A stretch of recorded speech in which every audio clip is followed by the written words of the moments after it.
So it is June 25th, 2018. It is the start of the last week of June, which means the start of the last week of the first half of the year. And that just blows me away. I feel like there were definitely times where it felt like the days were going really slowly, but all of a sudden I just feel like, oh my goodness, I cannot believe this year is halfway done.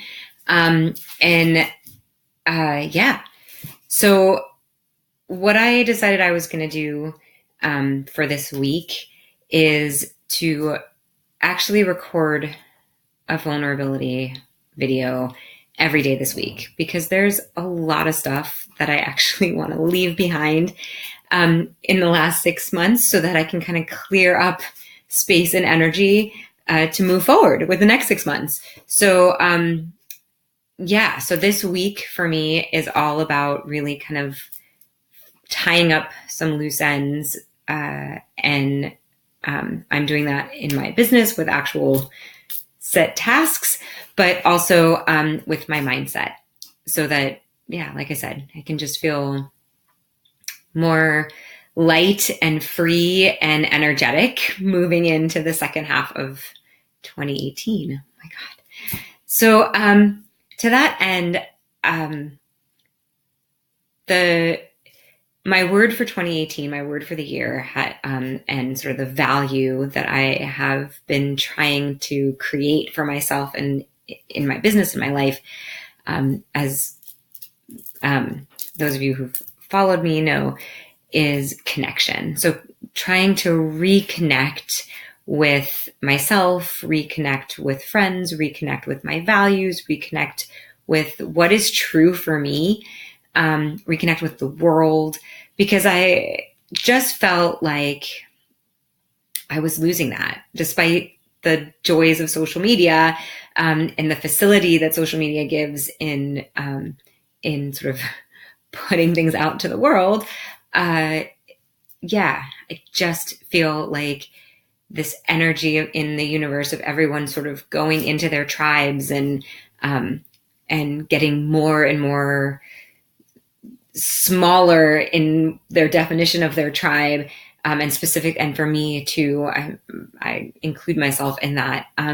I felt myself, like physically felt myself just shoulders hunched, back rounded. And I just want to feel freer and more open. And so for me, that means, a big part of that is just connecting. And so again, to that end, this week is just going to be about a lot of the mindset stuff that I feel like I need to work on towards connecting. And one huge thing came up yesterday that I wanted to share, because one of the things that my husband and I struggle with in our marriage, and I think this is really common, is, or I hope this is really common. I don't hope it. You know what? I don't know if it's really common. This has been one of our things. We've been together for 20 years. This has been one of our things for the 20 years of our relationship, is we just have different styles of communicating. I've talked about this before. And sometimes as part of that, those different styles, it's not so much that we miscommunicate, although that obviously happens too, but it's that there's sort of this break in connection between us, because as we're trying to explain what it is that we want to communicate about, and often that's, something vulnerable, something emotional, as we're trying to go through communicating that, because we have different forms of communication, we often end up fighting, because it's just like, you're not understanding what I'm saying. And, then on the flip side, like, I'm trying to understand, but I don't get it. And I don't know how to help if I don't understand. And it just kind of becomes the cycle. So, one of the things that we were talking about last night while we were kind of we had watched an episode of The Queer Eye, and it really resonated, that for me, I felt there was this issue that, that was raised sort of around sort of self-worth and self-love and those sort of things. And I was sharing it with my husband after the episode, and I felt like that old pattern of like, you're not understanding what I'm saying, and really sort of starting to feel frustrated. And for me, so what came up is that I am very clear.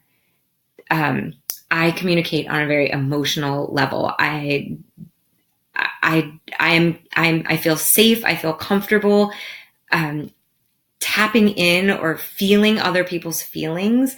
And so, and not letting my own feelings get in the way of that. So if somebody's expressing vulnerability to me, I can be empathetic and I can listen to their vulnerability, but I'm like, I don't say like, oh, this makes me feel uncomfortable too, and I don't really want to go there with my feelings. And as soon as you kind of hit that pause button, as soon as you sort of start thinking about how what somebody else is saying affects how you're feeling, there's that break in connection.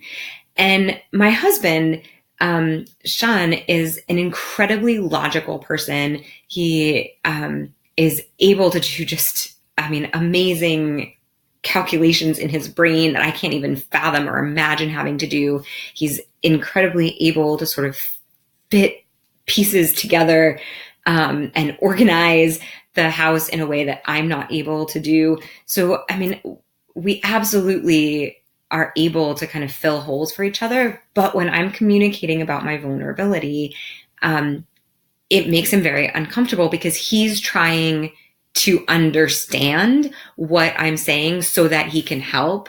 But because he's so logical, the pause button that he's hitting is like hearing the words and listening to the words and trying to make sense of the words, which, as you can tell if you follow these videos, sometimes I go like this and spin in cycles and I eventually come back.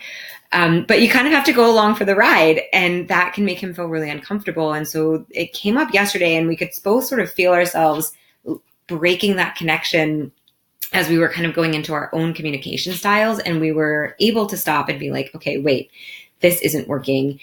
And so that's really, I guess, the thing that I was feeling the most vulnerable about today is just that I really wanted to share is just that I think as I was going through my Facebook feed, as I was looking at Twitter, as I was reading news articles today, this theme keeps coming back that like we're trying to connect because we all sort of feel this desire. It's a biological desire, I think, for most of us to connect. And we aren't necessarily always clear about why we aren't connecting with the other person, because it makes sense on so many levels that we connect with this person. So why aren't we connecting? And because we don't feel connected, we almost put up that wall because we feel more defensive right away. And we isolate and we're like, no, I'm going to go talk to the people who understand.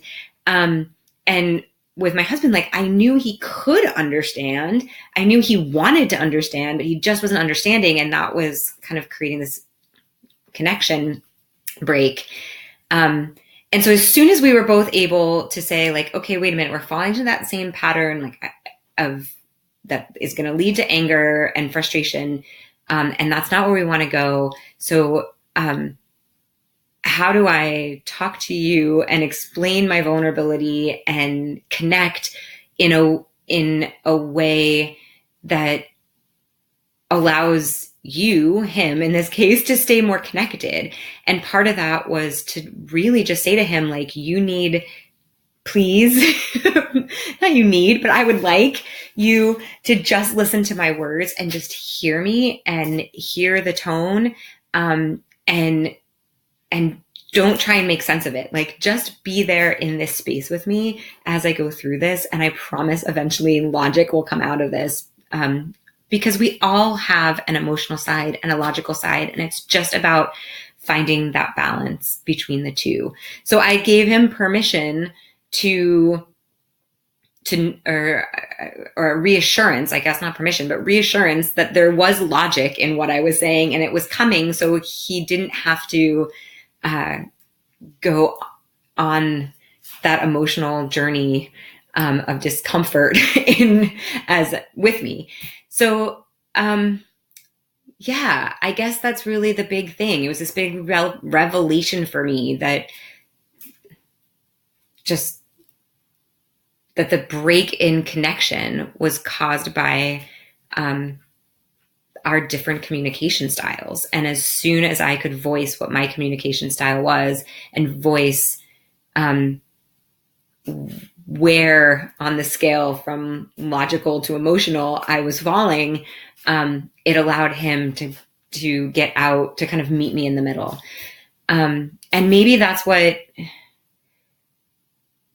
is missing a little bit in this world. Maybe what would help if you find yourself, when we find ourselves, because I think we all find ourselves now in those spaces, it's not about getting rid of the negative people in your life or getting rid of the people that cause you distress. I mean, there are certainly people that are toxic that you need to get rid of. And that's a different category of people. But in the people who aren't toxic in your life, in the people that you want to be part of your life, in the people you've chosen to be part of your life, and that you can connect to in aspects of your life, you're not going to be able to connect with them 100% of the time.